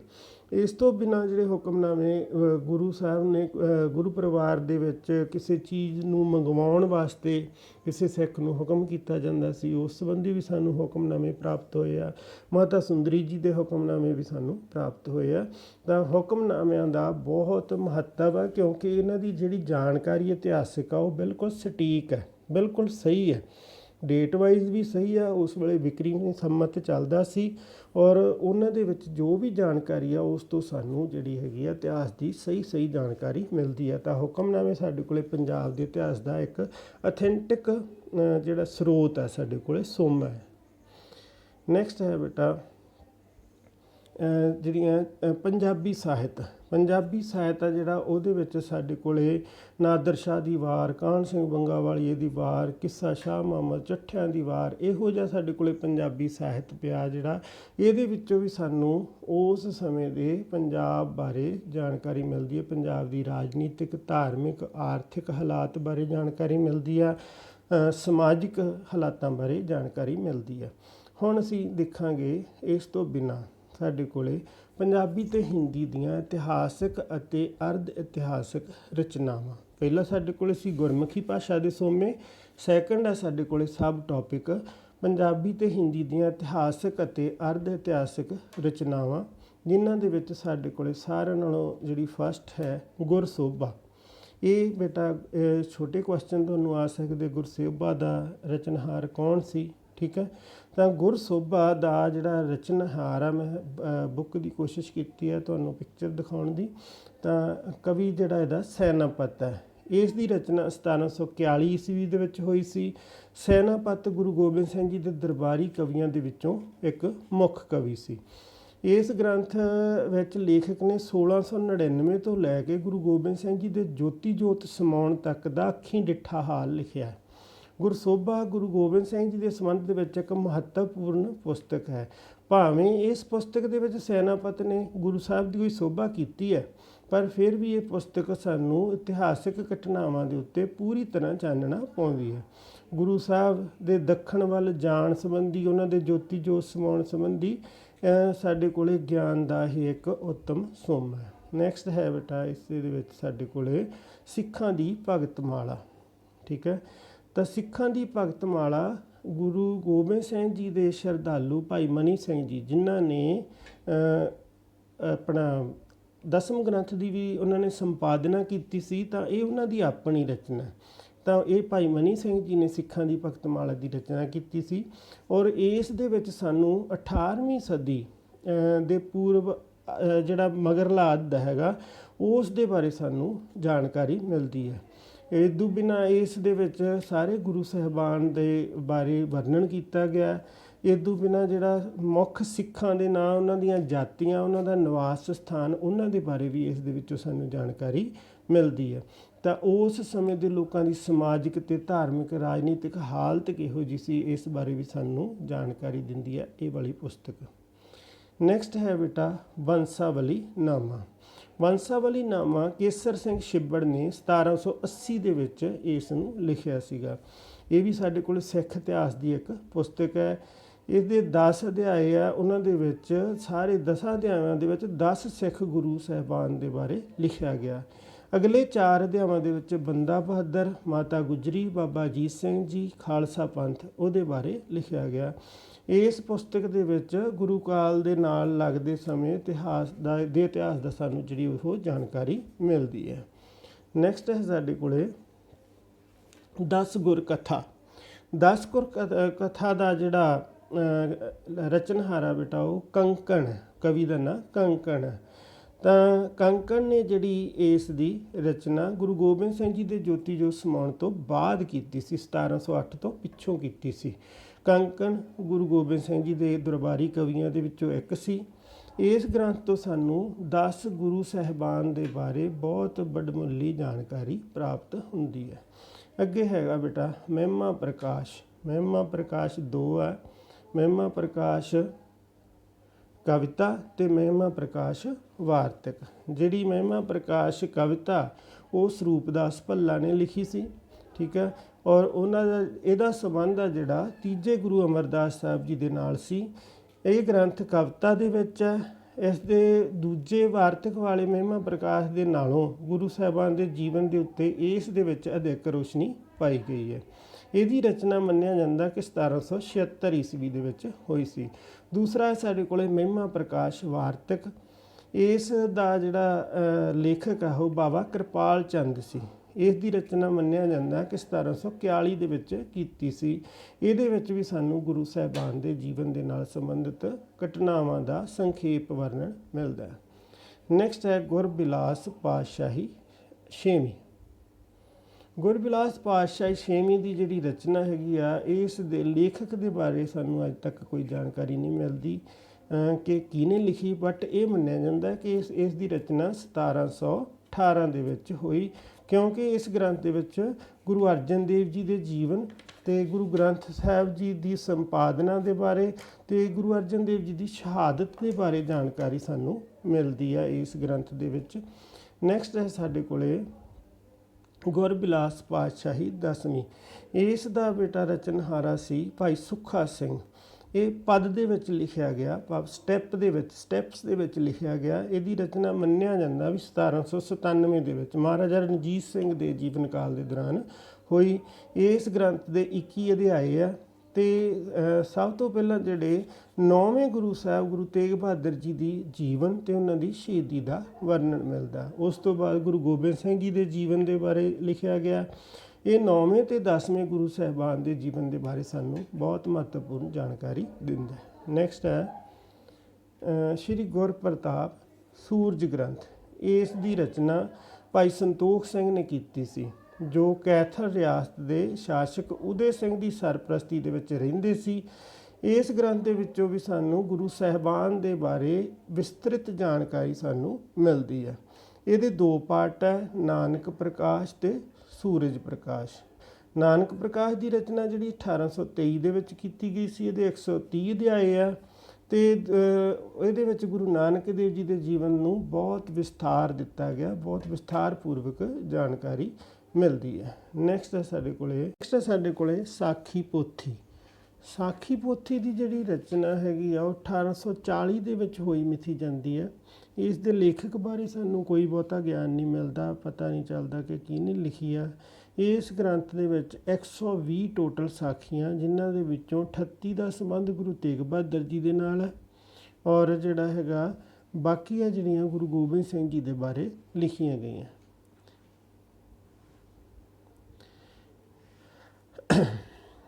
ਨੈਕਸਟ ਸਾਡੇ ਕੋਲੇ ਪੰਥ ਪ੍ਰਕਾਸ਼ ਅਤੇ ਤਵਾਰੀਖ ਗੁਰੂ ਖਾਲਸਾ ਗਿਆਨੀ ਗਿਆਨ ਸਿੰਘ ਜੀ ਦੀ। ਇਹਦੇ ਵਿੱਚ ਬੇਟਾ ਪੰਥ ਪ੍ਰਕਾਸ਼ ਹੈ ਜਿਹੜਾ ਉਹ ਰਤਨ ਸਿੰਘ ਭੰਗੂ ਦਾ ਲਿਖਿਆ ਗਿਆ ਪ੍ਰਾਚੀਨ ਪੰਥ ਪ੍ਰਕਾਸ਼ ਹੈ ਔਰ ਇਸ ਨੂੰ ਪਦ ਦੇ ਵਿੱਚ ਲਿਖਿਆ ਪਿਆ। ਤਵਾਰੀਖ ਗੁਰੂ ਖਾਲਸਾ ਗਿਆਨੀ ਗਿਆਨ ਸਿੰਘ ਜੀ ਦੀ ਪ੍ਰਸਿੱਧ ਰਚਨਾ। ਇਹ ਗਿਆਨੀ ਗਿਆਨ ਸਿੰਘ ਜੀ ਨੂੰ ਜਾਣੇ ਹੀ ਇਹਦੇ ਕਰਕੇ ਜਾਂਦਾ। ਇਹ ਗ੍ਰੰਥ ਵਾਰਤਕ ਦੇ ਵਿੱਚ ਲਿਖਿਆ ਗਿਆ। ਇਸ ਗ੍ਰੰਥ ਦੇ ਵਿੱਚ ਸਿੱਖ ਧਰਮ ਦੇ ਜਨਮ ਤੋਂ ਲੱਗ ਕੇ ਸਿੱਖਾਂ ਦੀ ਰਾਜਨੀਤਿਕ ਸ਼ਕਤੀ ਦੇ ਰੂਪ ਦੇ ਵਿੱਚ ਉਥਾਨ ਤੱਕ ਦਾ ਜਿਹੜਾ ਸਾਨੂੰ ਜਾਣਕਾਰੀ ਉਹ ਮਿਲਦੀ ਹੈ ਔਰ ਇਸ ਦੇ ਵਿੱਚ 19ਵੀਂ ਸਦੀ ਦੇ ਵਿੱਚ ਜਿਹੜੇ ਕਈ ਅੰਦੋਲਨ ਹੋਇਆ ਉਹਨਾਂ ਨੂੰ ਵੀ ਉਹਨਾਂ ਦੇ ਉੱਤੇ ਵੀ ਚਾਨਣਾ ਪਾਇਆ ਗਿਆ। ਨੈਕਸਟ ਹੈ ਜੀਵਨ 10 ਗੁਰੂਆਂ। ਇਹ 10 ਗੁਰੂ ਸਾਹਿਬਾਨ ਦੇ ਜੀਵਨ ਦੇ ਬਾਰੇ ਜਾਣਕਾਰੀ ਦਿੰਦਾ। ਇਸ ਤੋਂ ਬਿਨਾਂ ਸ਼ਮਸ਼ੇਰ ਖਾਲਸਾ, ਇਸ ਦੇ ਵਿੱਚ ਬੰਦਾ ਬਹਾਦਰ ਦੇ ਸੈਨਿਕ ਸਫਲਤਾਵਾਂ ਦੇ ਬਾਰੇ ਜਾਣਕਾਰੀ ਮਿਲਦੀ ਹੈ। ਉਸ ਤੋਂ ਬਾਅਦ ਰਾਜ ਖਾਲਸਾ, ਇਹਦੀਆਂ ਜਿਹੜੀਆਂ ਪੰਜਾਬ ਦੀਆਂ 12 ਸਿੱਖ ਮਿਸਲਾਂ ਸੀ ਔਰ ਉਹਨਾਂ ਨੂੰ ਜਿਹੜਾ ਗੁਰੂ ਆਪਣੇ ਮਹਾਰਾਜਾ ਰਣਜੀਤ ਸਿੰਘ ਦੁਆਰਾ 12 ਸਿੱਖ ਮਿਸਲਾਂ ਨੂੰ ਖ਼ਤਮ ਕਰਕੇ ਜਿਹੜਾ ਸਿੱਖ ਰਾਜ ਦੀ ਸਥਾਪਨਾ ਕੀਤੀ ਸੀ, ਉਸ ਦੇ ਬਾਰੇ ਸਾਨੂੰ ਜਾਣਕਾਰੀ ਮਿਲਦੀ ਹੈ।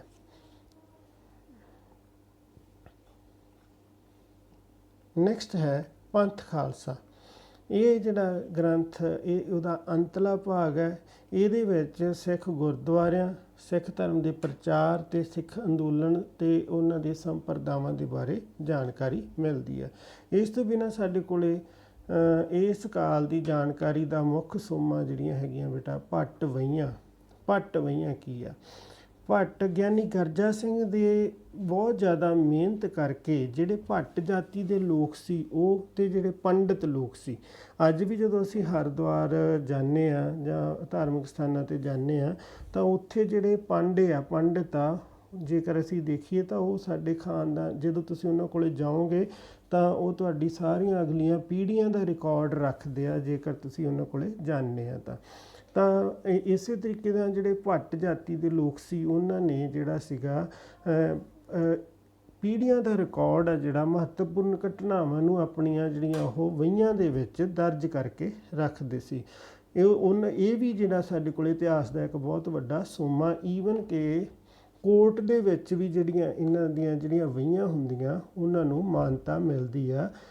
ਤੁਸੀਂ ਆਪਦੇ 10ਵੀਂ ਪੀੜ੍ਹੀ ਦੇ ਬਜ਼ੁਰਗਾਂ ਬਾਰੇ ਪਤਾ ਕਰਨਾ ਚਾਹੁੰਦੇ ਆ ਤਾਂ ਤੁਹਾਨੂੰ 10-15 ਪੀੜ੍ਹੀਆਂ ਦਾ ਫੈਮਿਲੀ ਟਰੀ ਉੱਥੋਂ ਬਣ ਜਾਂਦਾ। ਠੀਕ ਆ, ਤਾਂ ਜਿਹੜਾ ਗਿਆਨੀ ਗਰਜਾ ਸਿੰਘ ਨੇ ਬਹੁਤ ਜ਼ਿਆਦਾ ਮਿਹਨਤ ਕਰਕੇ ਇਹਨਾਂ ਨੂੰ ਇਕੱਠੇ ਕੀਤਾ ਔਰ ਇਹ ਜਿਹੜੀਆਂ ਮੇਨ ਤਿਥੀਆਂ ਸੀਗੀਆਂ, ਖਾਸ ਕਰਕੇ ਜਿਹੜੀਆਂ ਡੇਟਾਂ ਸੀ ਇਤਿਹਾਸਕ, ਉਹਨਾਂ ਦੇ ਬਾਰੇ ਜਿਹੜੀ ਜਾਣਕਾਰੀ ਉੱਥੋਂ ਭੱਟ ਵਹੀਆਂ ਦੇ ਵਿੱਚੋਂ ਸਾਨੂੰ ਮਿਲਦੀ ਆ। ਕਿਹਦੀ ਮੌਤ ਕਦੋਂ ਹੋਈ, ਕਿਉਂਕਿ ਜਦੋਂ ਕਿਸੇ ਦੀ ਮੌਤ ਹੁੰਦੀ ਆ ਤਾਂ ਪੁਰਾਣੇ ਸਮੇਂ 'ਚ ਲੋਕ ਇਹਨਾਂ ਥਾਵਾਂ 'ਤੇ ਜਾਂਦੇ ਸੀ, ਧਾਰਮਿਕ ਸਥਾਨਾਂ 'ਤੇ, ਜਿਹਨੂੰ ਅਸੀਂ ਕਹਿੰਦੇ ਹਾਂ ਅਸਥੀਆਂ ਜਲ ਪ੍ਰਵਾਹ ਕਰਨ ਵਾਸਤੇ, ਤਾਂ ਉੱਥੇ ਜਿਹੜਾ ਉਹਨਾਂ ਦਾ ਰਿਕਾਰਡ ਰੱਖਿਆ ਜਾਂਦਾ। ਉਹ ਅੱਜ ਵੀ ਪੰਡਿਤ ਲੋਕ ਰੱਖਦੇ ਆ, ਪੁਰਾਣੇ ਸਮੇਂ ਦੇ ਵਿੱਚ ਵੀ ਰੱਖਦੇ ਸੀ। ਤਾਂ ਭੱਟ ਅਤੇ ਪਾਂਡਿਆਂ ਦੀਆਂ ਜਿਹੜੀਆਂ ਵਹੀਆਂ ਉਹ ਵੀ ਸਾਡੇ ਕੋਲ ਪੰਜਾਬ ਦੇ ਇਤਿਹਾਸ ਦੀ ਜਾਣਕਾਰੀ ਦੇਣ ਦਾ ਮਹੱਤਵਪੂਰਨ ਸੋਮਾ। ਤਾਂ ਬੇਟਾ ਇਸ ਦੇ ਨਾਲ ਹੀ ਜਿਹੜਾ ਸਾਡਾ ਅੱਜ ਦਾ ਸਬ ਟੋਪਿਕ ਆ ਉਹ ਖਤਮ ਹੁੰਦਾ।